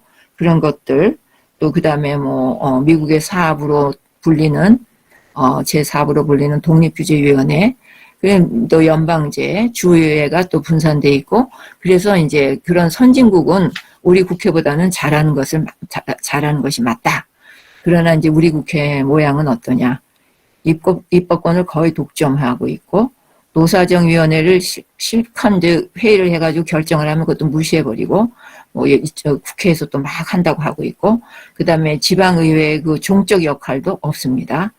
그리고 늘 패거리를 만들어서 세를 과시하거나 수시로 이합집산을 하고 정당 명칭도 수시로 변경합니다. 우리나라는 너무너무 자주 바뀌죠. 선거 때마다 물갈이 공천을 한다거나 꼬리 자르기를 한다거나 난삽한 정치를 한다거나 내재정 보수가 한계가 있다. 그래서 이것이 바로 국가주의 체제이기 때문에 그렇다. 이제 이렇게 계속 말씀하고 계십니다. 6장은 이제 그럼 어떻게 체제를 개혁할 거냐. 왜 앞에 여기 서문인데요. 개혁을 해봤자 언발의 오줌 누기다. 이렇게 말씀하십니다. 작동하지 않는 국가의 체제를 개선해보자. 대통령 임기를 4년으로 해서 연임하는 것으로 하고 국무총리를 국회에서 선출하자. 교수님, 행정조직을 개편해서. 속도를 내주세요. 네? 조금만 속도를 내주세요. 예, 회의체를 정비하자. 네. 그렇게 하는 일등인데, 국가주의 다 끝났어요. 두세 페이지밖에 없습니다. 국가주의 체제 내의 개혁은, 언발의 오줌 누기이다. 체제 자체를 변화시키는 일 이외에 다른 방법은 없다. 자, 시장과 공동체 그리고 국민 개개인이 앞장서야 된다. 이 일이 못하는 일을 국가가 보충하는 것 뿐이다. 보충성의 원칙에 입각한 자유주의 체제를 확립해야 한다. 개혁과 혁신의 시도, 권력기관을 강화해야 한다. 그 한계성. 대통령과 국회 또 국가기구는 우리 앞에 쌓이는 문제를 감당치 못한다. 이해관계와 신념이 복잡하게 얽힌 문제들이 대량 발생하는 문제들을 제대로 의지하지 못하기 때문이다. 주로 퍼포먼스로 경제죠. 국민 정서에 기대하거나 돈 뿌리기로 불만 잠재우고 진영 논리를 동원한 싸움으로 무능을 가리고 본래 모습을 감추고 있다. 그래서 우리는 진지한 논의를 노력해야 된다. 진지한 논의로 권력기관을 강화, 문제처리 능력 토대 강화, 인사청문회 강화, 국무총리 국회 선출, 국회 권한 강화 제한 등. 국회는 권한과 권력이 커진 데 비해서 책임성이 여전히 낮습니다. 1차적 책임을 대통령이 지우고 있기 때문입니다. 책임성이 낮다 보니 고민의 수준도 낮아지고 노사정위원회 같은 횡축 기구들이나 지방회의 같은 종축 기구들과 나누는 일이 생각보다 가능해야 합니다. 내부 혁신과 개혁과 혁신 그 한계. 또 하나 시도 노력은 내부 개혁과 혁신을 해야 된다. 국회의 각종 보좌 기구를 강화하고 대통령 행정조직을 개편해야 된다. 첫째 풀어야 할 큰 문제는 대통령의 형편이 뭐냐면 태산 앞에 아까도 나왔지만 삽자를 하나 들고 있는 형상이다. 둘째, 국가기구는 본질적으로 사고팔 수 없는 부분이다. 그 다음 비교역 부분이다. 대기업은 미래를 생각하느라 과거를 생각할 수 없지만 정부는 과거를 매 생각하고 미래를 예측하지 못한다는 그런 문제점이 생긴다는 거죠. 그게 한계다. 대안의 모색, 체제 전환, 보충성의 원칙이 또 나옵니다. 능력이 안 되는 사람이 설치는 것은 사람만 다친다. 그래서 나라의 미래도 해치고 있다. 그래서 체제 전환을 해야 된다. 그리고 또 누가 강성노조를 만들었나. 주범은 국가와 정부다. 노동자는 정부가 범죄를 저지르는 사이 자기 이익만 극대화할 전략을 선택했을 뿐인데 노조는 극히 예외 경우만 극단적 투쟁을 한다. 근데 우리는 노동시장의 논리를 무시하고 늘 기업 살리는 방향으로 움직였다. 과거에 공적 자금을 투입하거나 이런 일. 그러면서 이제 무슨 말이 나왔냐면 대마불사, 기업가는 망해도 기업은 절대 망하지 않는다. 이런 논리를 노동자에게 주입시켜버렸다. 국가가 공적 자금 투입으로 노동 3권을 무시했다. 단결권, 단체 교섭권, 단체 행동권 이런 걸 무시해버렸고 결과 자주협상 원칙, 동일 노동, 동일 임금, 무노동, 무임금 이런 원칙들이 다 무너져버렸습니다. 그래서 강성투쟁만 하면 공권력으로 진압하고 강성투쟁만 명분만 줘버리고 그래서 모순투쟁을 바로 잡아야 한다. 시장의 역동성을 생각한 한미 FTA 노무현 정부 때 이제 이걸 했는데 이것이 경쟁국의 기술 수준을 성장하는데 우리가 과연 이걸 할 수 있을까 했는데 해냈습니다. 그게 매기론입니다. 그래서 굉장히 걱정을 많이 했는데 결국 우리가 강한 미꾸라지였다는 결론이 나와가지고 국가가 나머지 무딘칼을 휘두르지 말고 노동개혁, 대학개혁, 금융개혁 이런 것도 산적한 문제 같은 것을 잘 해결을 해야 되겠다. 결국 그 FTA를 통해서 이제 미국 시장으로 자극을 받아서 시장적 접근을 함으로 인해서 이제 잘 그것이 그 미꾸라지 역할을 했다는 거죠. 강한 미꾸라지 역할. 마지막입니다.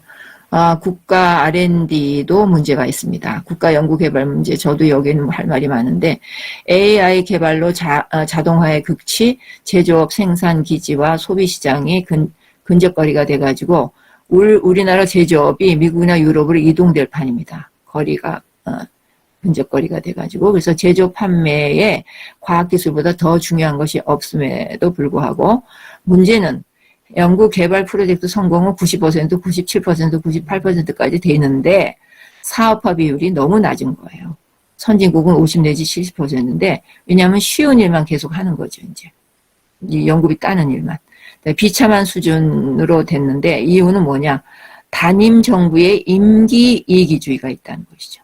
또 두 번째는 실패하면 어떡하나. 책임론이 두려워서 그래서 공무원 같은 사람들 또는 되게 이제 국가 공무원들이 많고 또 이제 교수들도 이제 국립교수들이 많아요. 서울대가 훨씬 쉽고 이런 사립대는 어려워요. 이해 관계가 있기 때문입니다. 그 다음에 해결책은 어떻게 할 거냐. 기획선정을 포함해서 모든 과정에서 공공부문이 빠지고 과학기술자와 민간의 인사들이 주관하도록 하자. 자, 여기 가서 6장은 이제 개혁을 얘기했습니다. 경청해 주셔서 감사합니다. 네, 감사합니다. 마지막으로 이제 서희석. 목소리 잘 들립니까? 예. 예, 안전망이 갖춰진 자유주의 체제 이랬는데요. 예. 여기서 안전망이라 하는 거는 뭐 시큐리티 쪽, 뭐 보안 쪽보다는 복지 쪽 안전망을 얘기하는 겁니다. 예. 그래서 9-1 수호천사 만들기, 보수 버전의 분배 담론. 수호천사를 이제 자유주의를 유지하기 위해서 수호천사를 만들어야 된다는 것이죠. 그래서 여기 보면은 뭐 저소득층 또 소외계층 이런 것들이 뿌리가 깊어지고 점점 이게 심화되면은 자유주의가 붕괴된다 이 말이죠. 예. 사회에 골이 깊어지고 뭐 이게 부가 세습되고 또 빈이 세습되고 하면은 이게 국가 체제가 유지될 수 없어서 이 바른 분배론이 자유주의의 수호천사가 된다 이런 얘기입니다. 분배는 공산주의의 소유물이냐 꼭 그렇지는 않다 이거죠. 지금 사회는 양극화가 심화되고 또 사회 구성원이 상당수가 시장경제 체제에서 활동 못하는 소외된 사회구조에서 순수 자유주의만으로는 대책이 없다 이런 얘기죠. 그래서 순수 자유주의만으로는 대책이 없어요. 예. 그 다음에 이제 또 자유주의를 기본으로 해서 분배 담론을 하기 위해서는 인간이 잘 살고자 하는 욕구 이런 걸 고려해야 되고 지금 일자리가 축소되고 고령화로 경제활동 인구가 점점 급감하고 있어요. 2차 분배의 재정 투입, 2차 분배는 주로 세금을 투입하는 겁니다. 2차 분배 투입보다는 1차 분배, 시장에서 불합리를 제거하는 것이 자유주의 체제에서 분배 담론이라 이런 뜻입니다. 9-2 1차 분배의 개혁, 1차 분배, 이 시장에서의 개혁을 의미하는 겁니다. 불평등과 양극화 문제. 1차 분배의 중요성. 1차 분배의 중요성은 뭐 너무나 강조해도 지나치지 않습니다. 2차 분배인 세금으로 이 불평등 양극화를 해소하기는 하나, 이거는 지속성이 없어요. 세금 올려가지고 조세로 전부 이게 세금을 올려버리면은 또 국가 간에도 조세 경쟁이 있어가지고 자본이 해외로 빠져나가고 기업도 해외로 빠져나가고 해가지고 기업 경쟁력이 상실되고 국가 경제가 점점 어려되고 투자가 위축되고 일자리가 감소되면 저소득층이 먼저 피해를 보는 거거든요. 그래서 1차 분배가 중요하다 이런 얘기입니다. 2차 분배는 한계가 있다 그러니까 투자의 활성화와 일자리 문제. 투자가 활성화돼 가지고 일자리를 이제 해소하는 것이 이게 또 1차 분배의 중요성입니다. 그래서 지금 시중 여유 자금이 지금 올해에 3,400조나 있다 그래요. 그런데 이것이 부동산 등 이런 데 엉뚱한 데로 흘러가 버리면은 오히려 양극화가 더 심해진다. 그래서 올바른 성장 동력을 개발해가지고 이게 산업으로 가야 일자리가 늘어나고 또 일자리가 늘어나야 분배로 이어진다. 이게 제일 중요하죠. 이게 제가 볼 때는 이게 제일 중요해요. 그런데 이게 또 쉽지는 않아요. 그런데 해내야 한다. 지금 저자는 해내야 한다. 이렇게 강조하고 있습니다. 시장에서의 공정과 정의. 지금 우리나라 시장은 지금 상당히 공정과 정의, 이게 참 어려운 문제인데, 이게 조금 잘 안 되고 있죠. 지금 정규직, 비정규직, 교수도 정규직 교수가 있고, 계약직 교수가 있고, 이게 전부 동일 노동, 동일 임금, 공정의 원칙이 지금 이게 다 깨져 버렸어요. 그래서 이런 문제점이 상당히 많이 안고 있습니다. 그래서 2차 분배 구조 개혁. 2차 분배 구조기, 세금으로 어떻게 또, 잘해가지고, 나라를 잘 살려볼 건가 하는 건 문제인데요. 여기서 J.K. 롤링이라는 얘기가 나옵니다. 이 사람은 해리포터의 작가인데, 이 롤링은 하버드대 졸업식에서 이렇게 얘기했어요. 자기가 실패했을 때, 그래도 나는 살아있었고, 사랑하는 딸과 오래된 타자기가 있었고, 아이디어가 있었다. 이래가지고, 그걸 이제, 해리포터 이걸 소설을 성공하고 나서 나는 복지국가 영국에 빚을 졌다. 내 인생의 바닥으로 추락했을 때, 영국의 사회 안전망이 나를 더 이상 추락을 막아주었다. 이게 이제 상당히 이제 국가 안전망의 역할을 이 해리포터의 경우를 들어서 설명했습니다. 구멍 뚫린 사회보험. 이게 사회보험, 국가안전망이 이제 4대 보험이, 우리 4대 보험이죠. 국민연금, 건강보험, 또 고용보험, 산재, 이것이 이제 근간을 이루고 있거든요. 그런데 이게 지금 보면은 그렇게 지금 잘 되고 있는데, 보면은 건강보험은 이제 자부담이, 여기 국가부담이 64%예요. 그래서 이제, 그 다음에 고용보험은 이제 자기가 받던 보수의 한 60%는 받아요. 근데 선진국에서 약간 저조해요. 근데 더 필요한, 비정규직은 고용보험 가입률이 50% 이하래요. 그래서 여기 조금 국가 안전망이 다 커버는 하지 못한다, 이런 얘기입니다. 그 다음에 저소득층의 공적 구조. 저소득층이 이제 공적 구조는 여기 기초생활보장제도, 이걸 지금 하고 있죠. 국민의 3.6%, 190만 명, 연 14조의 예산으로 기초생활보장제도가 운영하고 있어요. 근데 보건복지부에 가면 이와 유사한 보조금 제도가 한 300여 개나 있어요. 이럼에도 불구하고 노인 빈곤율은 43.4%. 거의 노인 빈곤율이 거의 50%에 가까워. 두 사람에 하나는 지금 빈곤하고요. 또 10만 명 인구당 25명의 자살률이 있어요. 이렇게 공적 구조를 해도 이렇게 힘들어요. 예. 그런 얘기입니다. 그래서 안전망 어디까지 가야 되느냐. 지금 우리나라 지금 골 때리고 있는 것이 이 수저계급론이죠. 저는 이 수저계급론이 왜 나왔는지 모르겠어요. 왜 흙수저라 하는지, 왜 금수저라 하는지 저는 모르겠는데, 하여튼 이게 수저론이 지금 나오고 있어요. 그래서 지금 사회 안전망을 어디까지 확충해야 되는지는 모르겠는데, 그러나 지금 이대로는 안 된다고 지금 저자는 강조하고 있습니다. 그래서 여기 또 대안을 제시한 게, 지금 그 사회 4대 보험이 지금, 이게 국가 예산이 GDP의 12%를 지금 쓰고 있는데, 한 20%까지 올려야 되지 않겠느냐, 이렇게 얘기하고 있고요. 그 다음에 이 수백 개의 보조금 이런 걸 통합해가지고 차라리 기본소득 개념으로 가자, 이런 얘기죠. 이거 이재명 씨가 얘기했는 것 같습니다. 예, 기본소득 개념을 하는데, 이걸 또 선별적으로 하느냐, 포괄적으로 하느냐, 상당히 이거 골치 아프죠.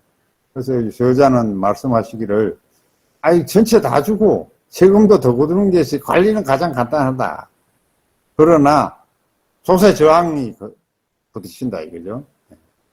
그래서 조세 저항이 생기면 또 안 되니까, 또 선별 행정관리 수단을 마련해야 된다. 증세 없는 복지, 부자 증세, 이런 얘기가 나는데, 이건 증세 없는 복지는 이건 말이 안 되는 거고요. 부자 증세도 여기 보면은 필요하나, 감정적이다, 이런 얘기죠. 그러니까 이게 감정적이죠. 부자만 세금 많이 내면 일하는 사람이 없을 거고, 또 이게 공산주의인지 민주주의인지도 모르잖아요. 이거 더 걷어도 몇 조 되지도 않아요. 그래서 이것도 근본적인 해결책이 안 된다. 이렇게. 증세와 규제 완화. 그래서 규제를 완화하고 증세를 해가지고 대타협을 해보자, 이런 얘기입니다. 이건 넘어가겠습니다. 지금 시간이 없으니까. 10장. 국가주의 해체, 대통령의 자격과 국민. 국가주의의 해체. 그 대통령의 자격과 국민. 여기 할 일들을 조금 설명해 놨습니다. 내 삶을 책임지는 국가. 지금 국가는 보면은 일상에서 보면 좀 불감증이 있어요. 우리가 국가가 우리를 얼마나 규제하느냐, 이런 걸 잘 실감을 못하게 돼 있어요. 그런데, 요 사업이나 연구 같은 걸 하나 해가지고 정부 규제로 실패되었을 때는 정보가 이제 달라 보이거든요. 그래서 이게 사업이나 연구하면은 알고서는 못해요. 그래서 여기서 예를 들어놨어요. 이 토스란 지금 회사가 있지 않습니까? 폰으로 이게 뱅킹하는 토스란. 이 회사도 보면은 알았으면 시작도 안 했다는 얘기예요. 규제의 정글 속을 헤매다 끝난다. 이건 제가 적었습니다. 부천시 지방의회에서 중고 학교 앞에 자판기 철거 운동을 했는데 이것도 엄청 힘들어요. 지방조례를 제정했는데 또 이게 안 돼요. 재무부령이 있어가지고. 그래서 재무부령을 개정을 했어요. 지하철 조례로 제한할 수 있다 했는데 그래도 철거가 안 돼. 그런데 왜 안 되냐, 이게 처벌 규정이 없어. 그래서 이제 또 형벌을 내리려면 조례로는 안 된대요. 그래서 이 담배 자판기 금지 법을 제정해야 된다. 그래가지고 법은 제정을 못하고, 그래서 담배 자판기 금지 이거 조례를 만들어가지고 형벌로는 못하고 과태료 500만 원으로 이렇게 해가지고 수년 걸려가지고 이걸 했거든요. 규제가, 이게 뭐 말도 못하고. 예. 그 다음에, 뭐, 회사를 2개 가지고 있는 사장이 있었는데, 이 회사, 저 회사 돈을 주고 받았는데, 바로 구속돼가지고 교도소에서 사망했어요. 예. 이런 경우도 있었고. 내 삶을 책임지는 국가. 새로운 사업을 해보면 안다. 국가 규제와의 싸움이다. 공직자의 부하가 될 각오를 해야 된다. 이런 얘기죠. 사업을 하려면. 그렇지 않으면 뭐, 사업 못 하는 거죠. 그게 진정하게 사업하려 하는 사람은 다 쫓겨나고, 그저 공무원 빌 붙어가지고, 거기 붙어 사는 악한은 불러들이는 거죠. 그래서 이렇게 해가지고, 이런 상태니까 혁신 성장 동력이 다 깔아앉고 있다. 이래도 국가가 내 삶을 책임지는가, 이런 얘기. 그래서 지금 보면은, 권력을 행축, 종축으로 다 이전해가지고, 예, 국회와 대통령 역할을 이걸 전부 줄여야 돼. 그래서 전부, 공무원이 나서지 않고, 사회에서 자체적으로 자정 기능을 갖추고 이렇게 해가지고 자주적으로 이렇게 해서 이렇게 해야지. 모든 게 국회가 나서고 모든 게 대통령이 나서가지고는 이건 뭐 국가가 돌아가지 않는다 이런 뜻입니다. 예. 그 다음에 이제 마지막 대통령과 국민. 그 뭐 아까 대통령 얘기했는데 뭐 산을 옮기는데 산 앞에 삽자루만 들고 있는 게 대통령이라고 그러거든요. 예. 그래서 이거 보면은 이 뭐야 노동개혁, 교육개혁, 금융개혁, 산업구조개혁 이런 거는 대통령이 힘이 없어요. 예. 태산 앞에 삽자루에 불과하다. 예. 아이고 조국과 결의를 살리다 잘못되면 표 다 떨어지고 잘못되면 감옥 가니 4년 연임해도 마찬가지예요. 예. 이게 뭐 우리가 헌법을 바꿔가지고 4년 중임 뭐 이래 해도 마찬가지. 대통령이 힘 못 쓴다. 예. 국회의원은 뭐 대통령이 이런데 국회의원 말할 것도 없죠. 매일 표 계산이나 하고 언론이나 의식하고 뭐 이래가지고 무슨 개혁을 해요. 예. 그런데 대통령은 그래도 역사에 책임져야 되는데 개혁 문제를 풀어야 하죠. 그런데 길은 하나다. 세상을 옮길 사람은 국민이다. 그래서 국민과 호흡하면서 그걸 풀어나가야 된다. 7장에서 얘기했던 것이 소비자와 생산자가 같이 호흡하는 걸 그걸 의미하는 거죠. 그와 마찬가지로.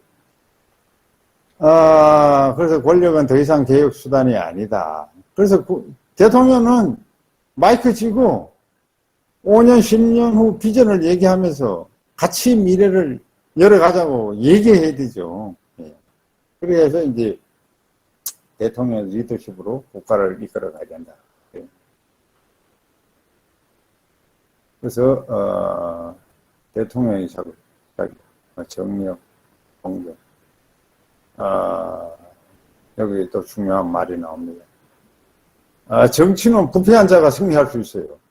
그러나 세상은 바꾸지 못한다. 이거 명언입니다. 이거는 저자의 참 명언이에요. 부패한 자가 승리 많이 해요. 지금 보면은. 예? 그러나 이런 사람은 세상은 못 바꿔요. 예. 이 정당도 마찬가지입니다. 그렇게 해서 이제 여기 보면은 태산 앞에 삽자루 흔들다가 역사의 심판을 받는다. 이게 이제 어지러울 때일수록 근본과 원칙을 중시하고, 그러니까 아까 얘기했듯이 마이크를 잡고 5년 후, 10년 후 비전을 얘기하면서 국민과 함께 개혁의 태산을 옮겨야 한다. 이런 얘기입니다. 그 다음에 국민의 책무. 국민도 이게 인내할 줄 알아야 돼요. 예? 무조건 국가를 탓하고 권력을 탓하고 자기 일은 안 하고 이래가지고 국민이 안 되죠. 뭐 뻑하면 청와대 민원이나 넣고 이렇게 혼란만 야기해서는 안 돼. 그래서 모순에 분노하더라도 혼란과 불편을 성찰하고 인내하고 성장 담론과 분배 담론이 함께하는 위대한 대한민국 역사를 열어가야 한다. 예, 이것으로 마치겠습니다. 이제 네, 맞습니다. 김병준 위원장님 요즘 굉장히 바쁘실 텐데 장시간 너무 힘드셨겠습니다.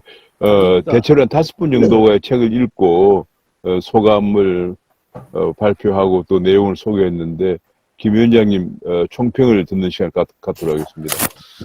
아이고, 우선 너무 감사합니다. 그리고 반가운 얼굴들이 많이 계십니다. 우리 심 의원님, 박용호 위원장, 오 교수님 말씀 드릴 것도 없고. 하여튼 반갑습니다. 제가 총평을 하기보다, 기본적으로 이제 이런 사실 제가 솔직히 말씀드려서 좀 우스운 이야기가 될지 모르겠습니다만, 연초까지도 제가 대통령 출마를 좀 해볼까 하는 생각을 했습니다. 왜냐하면은, 윤석열, 최재형, 이런 사람들 벽을 넘을 수 있다라고는 생각지 않았고요. 근데 뭔가 하고 싶은 이야기가 있는데, 그 이야기를 하려면, 무대 위에 올라가서 마이크를 쥐어야 되는데, 그 마이크가 무대 위에 있단 말이죠. 그래서, 출마를 해서 세상에 던지고 싶은 이야기를 좀 던지고 싶었는데 보니까 이게 이제 이분 저분 너무 많은 분이 출마를 하시는 것 같고 그래가지고 내 마이크가 살아있을 것 같지도 않고 그래서 차라리 좀 시리즈로 책을 좀 쓰자. 그게 오히려 더 남는 일이 될 수가 있다 생각하고 그때부터 이제 이 책의 집필에 들어갔습니다. 그래서 첫 번째, 다음에 또 이어서 나오겠습니다만, 우선 이번에는 이제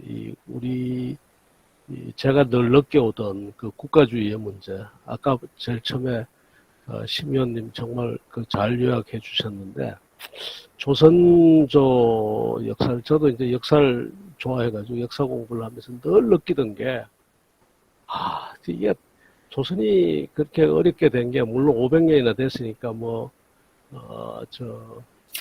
오래간 왕조지만, 그래도 참 너무 처참하게 남의 나라를 뺏긴 것 아닙니까? 그래서 그 원인을 늘 생각할 때, 우리가 당정이다, 그 다음에 세도 정치다, 대원군 때문에 망했다, 명성황후 때문에 망했다 이러지만, 오히려 이제 그게 아니라 세습왕정 그 자체에 문제가 있다. 세습왕정 자체라는 게, 세습왕정이라는 게 이미 농경시대를 벗어나면은 유지될 수 없는 거예요. 의사결정 능력이 세습왕정은 떨어질 수밖에 없거든요. 그 체제의 결정 능력이라고 하는 것이. 왜냐하면 최고 의사결정권자의 그 의사결정 능력조차도 보장이 안 되는 체제 아닙니까, 세습왕정은. 이제 그러다 보니까 이제 정말, 조선이 그렇게 갔는데, 참, 이제 우리가 역사에 만일이라고 하는 것이 없지만, 정말 허균이라든가 또 우리가 잘 아는 정여립이라든가 이런 사람들이 벌써 조선 중기에 천하 공물론이다 이런 걸 이야기를 하면서 공화제적인 사상도 이야기를 했고 그 뒤로도 이제 그런 이야기들이 많이 나왔음에도 불구하고 완전히 다 묻혀버리고 조선 말기에까지 그저 정말로 갑신정변 때 그때 갔으나 그저 내각제 정도 입헌군주제 정도가 이야기될 정도로 갔으니 이게 체제의 문제가 있다. 그런데 똑같이 지금 우리 국가도 저는 이 대통령 좋은 사람 뽑아야 되겠죠. 그렇지만 우리 체제의 문제가 심각하다라고 이제 제가 이야기를 던진 겁니다. 그 체제의 문제가 심각한 것은 우리가 전통적인 자유주의 방식, 자유주의하고 그 다음에 국가주의의 그 차별 그것도 있지만 당장 우리 현안을 보면 제가 대통령 옆에서 5년을 일해보면서 느낀 거는, 대통령제가 작동하지 않는다는 겁니다. 어떤 거죠? 사람들이 무소불위라고 그러는데, 대통령의 권한을. 누구 출세시키고, 누구 한 사람 봐주고 하는 거는 엄청난 권한을 가지고 있죠. 근데 실제로 우리 국가에 필요한 일, 노동개혁을 한다든가, 산업구조 조정을 한다든가, 이런 데 가가지고는 맥을 못 추거든.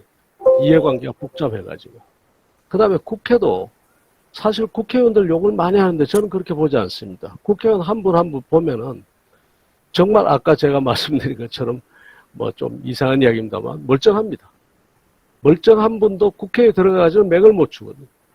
300분의 1이거나 아니면은 국회 시스템 자체가 우리 사회 문제가 굉장히 사회 변화가 빠르게 일어나면서 굉장히 스피드한 신속한 결정과 전문적인 결정, 그 다음에 수없이 쏟아지는 정책 문제의 숫자가 엄청나게 불어났는데 국회라는 것은 원래 대화하고 타협하고 협상하고 이런 걸 감당을 못한단 말이죠. 그래서 제가 늘 이야기합니다만 하도 답답해서 청와대에 있을 때 법 하나 만드는데 얼마나 시간이 걸리는가 세봤습니다.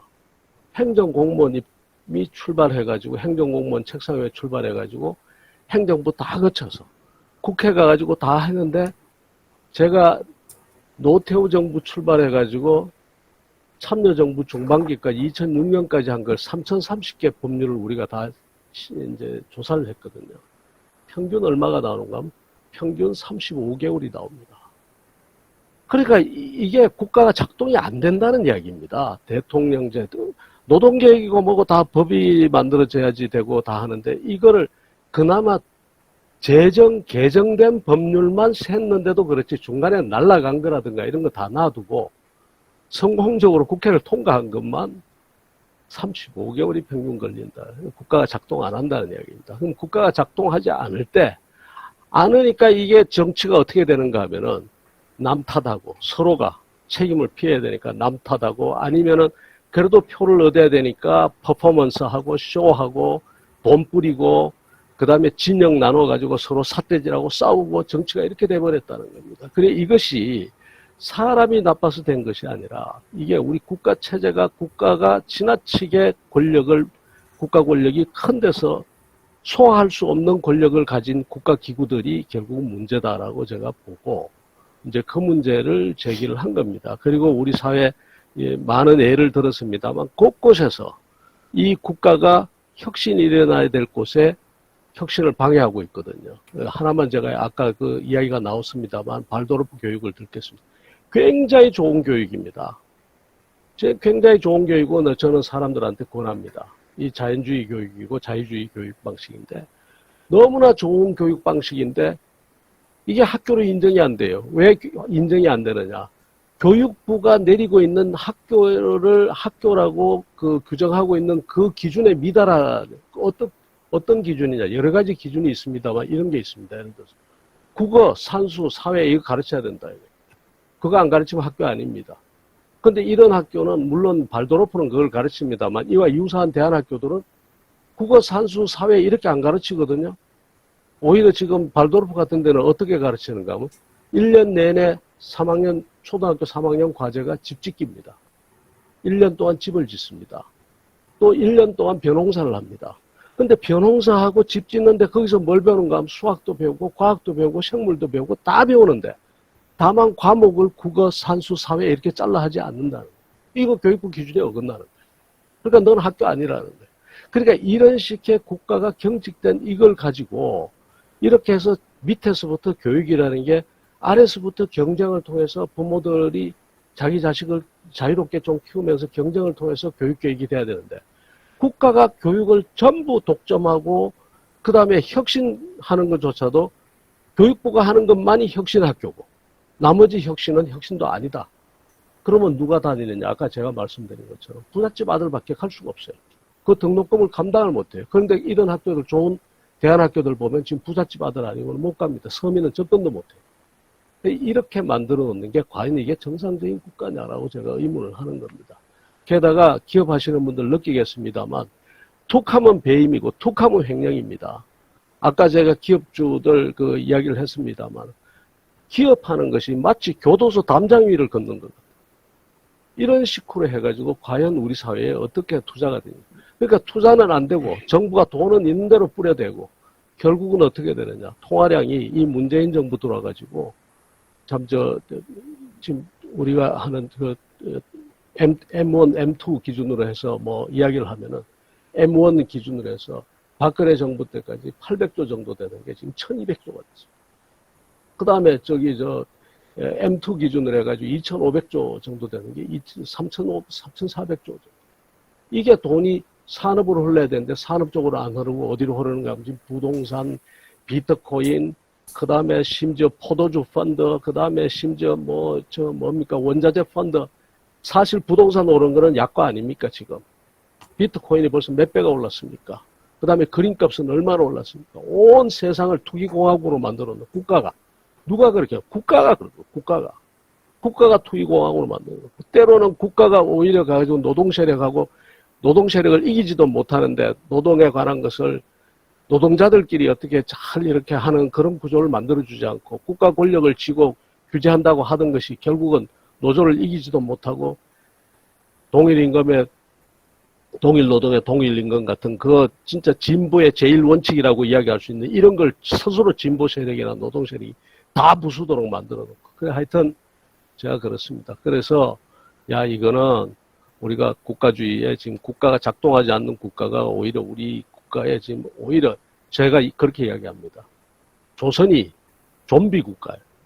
이 살아있지도 죽지도 않은 좀비 국가가 살지도 죽지도 않은 데 백성만 물어뜯었어요. 지금도 말하자면 국가 권력이 작동하지 않는 국가 권력들이 그 권력을 지나치게 과도하게 쥐고 일종의 좀비처럼 우리의 삶을 갖다가 아주 행패하게 만들어주고 있는데 저는 이걸 풀어야 된다. 그런데 자유시장 경제의 논리만이 중요한 것이 아니라 더 중요한 것은 저는 대한민국 국민이라고 봅니다. 대한민국 국민은 충분히 그 자유를 누릴 자격이 있다고 봅니다. 성공을 향한 열정도 강하고 그 다음에 굉장히 까다롭고 만족을 잘 모르는 국민이기 때문에 한편으로 보면 까다로우니까 말썽도 많이 일어납니다만 그 까다로움이 오히려 혁신의 기반이 되고 그래서 이 혁신 역량도 대단히 높고 그런가 하면은 옆집 사람이 어려울 때는 가서 손잡을 줄 아는 그 공동선에 대한 그런 관념도 우리 국민이 굉장히 강하니까 그래서 우리 국민들을 좀 우리 국민들이 좀 뛰게 해야 돼요. 국가 권력을 줄이고 국민들이 좀 우리 공동체나 시장이 좀 앞서가도록 해야 된다는 거고. 다만 그런 과정 속에서 나오는 어떤 사회적인 형평의 문제나 분배의 문제 이것은 국가가 신경을 써줘야 되는데 지금 정부처럼 이렇게 쓰면 안 된다는 겁니다. 복지라고 하는 것도 복지는 지속 가능해야 되는데 지속 가능하려면 재정의 건전성이 받쳐줘야 되고 그 다음에 또 하나는 세금 내는 사람이 기분 좋게 저 돈은 정말로 써야 될 때 쓰는구나 하고 내야 되는데 지금 정부가 하는 복지 같은 거 이것은 돈 내는 사람도 기분 나쁘고 그 다음에 돈을 어디다 쓰는가 하면 그냥 퍼주기로 인식하게 만들어버려요. 그래서 제가 이 정부가 하는 복지 같은 거는 이거는 뭐라고 하는가 하면 복지 파괴 행위라고. 말하자면 지속 가능성도 떨어뜨리고 국민들의 복지에 대한 굉장히 그릇된 관념, 퍼주기라는 관념으로 자꾸 연결시키고 그래서 복지 파괴주의자라고 제가 이야기합니다. 이런 부분에 있어서 정말 국가가 좀 제대로 진짜 제대로 서야 될 때는 국가가 지금 제대로 서 있지 않고 엉뚱한 데 시장에 개입하고 해가지고 이런 것 아니냐. 한마디만 더 드리겠습니다. 대통령이나 그러면 어떻게 해야 되느냐. 저는 대통령이든 앞으로 국가 지도자들이 권력으로 세상을 바꾸려는 생각은 하면 안 된다라고 생각합니다. 대통령 권력이라는 거 그 별거 아니고 아무것도 아닙니다. 큰 일을 못합니다. 누구 출세시켜 줄 수는 있지만 노동개혁 못하고 산업구조 조정 못하고 결국은 대통령은 어떤 사람이 정치 지도자가 돼야 되는가 하면은 칼을 쥐는 것이 아니라 마이크를 쥐고 국민들을 향해서 그러니까 국민들이 전부 나서지 않으면 우리 사회 개혁 못한다라고 생각하고 국민들 가슴에 불을 질러줄 수 있는 사람이 저는 지도자라고 봅니다. 그러려면 어떻게 해야 되느냐. 우리가 이 산을 넘으면 앞에 5년 뒤, 10년 뒤에 우리에게 어떤 새로운 세상이 펼쳐질 것인가를 이야기하는 비전이 있어야 됩니다. 그 다음에 그 비전을 설파하면서 우리 국민들을 설득해서 갈 수 있어야 되는데 그러려면 어떻게 해야 되는가 하면 공정해야 되고 정의로워야 되고 이래야 되고 그 주변에 있는 사람들조차도 공정한 사람, 정의로운 사람들을 모아서 국민들에게 마이크를 쥐고 우리가 이야기를 해야 되지 않느냐라는 일종의 이상론을 폈는데 실제로 우리 현실에서는 그것이 다 반영되기 힘드니까 조금이라도 이런 소위 말해서 어떤 국가주의적인 이런 사고가 아닌 좀 자유주의적인 입장에 선 사람들을 우리가 뽑지 못하면 이 나라가 정말 어려워질 것이다. 더더구나 파퓰리즘에 입각해가지고 돈이나 갖다 뿌려대는 이런 사람들이 국가를 운영해가지고는 저는 이거 바로 바로 망조가 된다고 생각합니다. 그래서 그런 생각에서 제가 책을 썼다는 말씀을 드리고요. 앞으로 한두 권을 더 썼으면 합니다. 이와 비슷한 말하자면 이와 연관된 하나의 국가 담론을 썼으면 하는데 읽어주셔서 너무 감사하고 또 너무 좋은 발표들을 해주셔서 제가 한편으로는 부끄럽고 민망하고 오히려 다음에 더 좋은 책으로 제가 보답하겠다 이렇게 말씀드립니다. 감사합니다. 예, 감사합니다. 제 생각으로는 시간이 많이 경과됐으니까 두 분만 예. 저 코멘트를 받고 마치겠습니다. 자, 신 부의장님이 손드셨는데 신 부의장님 말씀해 주세요. 먼저 위원장님 책 내신다고 했는데 책 내시기 전에 짤막짤막한 리플렛들을 조금 좀 내시면 어떨까 싶습니다. 그래가지고 중간에 여기저기 유포시키다가 그게 축적이 되어서 책은 시간이 오래 걸리니까요. 예. 그래서 그거 하나 하고 그다음에 R&D 비용이 부처별로 대단히 많이 지금 쓰고 있는데 실제 그것들이 이제 활용이 잘 안 되는 것들도 있는데 그 결국은 선정하고 심사하고 하는 것이 결국은 부처 내에 갇혀 있기 때문이 아닌가 싶습니다. 그러면 이것도 밖으로 끌어내서 밖에서 전문가들이 판단하도록 하는 게 훨씬 더 효과적이지 않을까라는 그런 생각이 좀 듭니다. 그래서 그 부분도 제 책에 좀 일부 담았습니다. 우리가 지금 관료 체제가 지나치게 앞서가면서 관료라는 것은 기본적으로 그렇지 않습니까? 저희 책임이 따르기 때문에 굉장히 보수적일 수밖에 없습니다. 그러다 보니까 이 사람들이 성공률이 높은 프로젝트들을 선호할 수밖에 없고, 그러다 보니까 우리가 지금 90% R&D 성공률이 98%라는 사실은 보면 창피합니다. 다른 나라가 다 40%, 50% 선인데 R&D 성공률이 국가 R&D 성공률이 98%라는 건 이건 해야 될 연구를 안 하고 있다는 이야기거든요. 세계에서 가장 GDP 대비해가지고 이스라엘하고 우리가 제일 많이 쓰고 있는 국가인데 그럼에도 불구하고 지금 그 R&D가 오히려 민간 R&D가 굉장히 활성화되고 있는데 비해가지고 국가 R&D는 그저 그냥 돈 나눠줘가지고 서로 나눠 먹는 정도.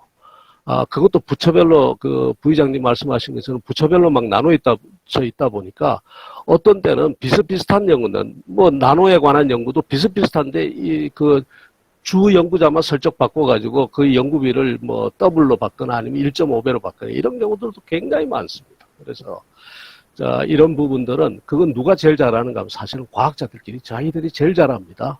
왜 누가 무슨 연구하고 누구는 할 수 있고 누구는 할 수 없고 그 다음에 뭘 하면 돼. 그래서 그런 분들이 실질적으로 주도하는 그 부의장님 말씀하신 그런 쪽으로 가는 게 맞다고 봅니다. 네, 감사합니다. 지금 손을 든 분들이 한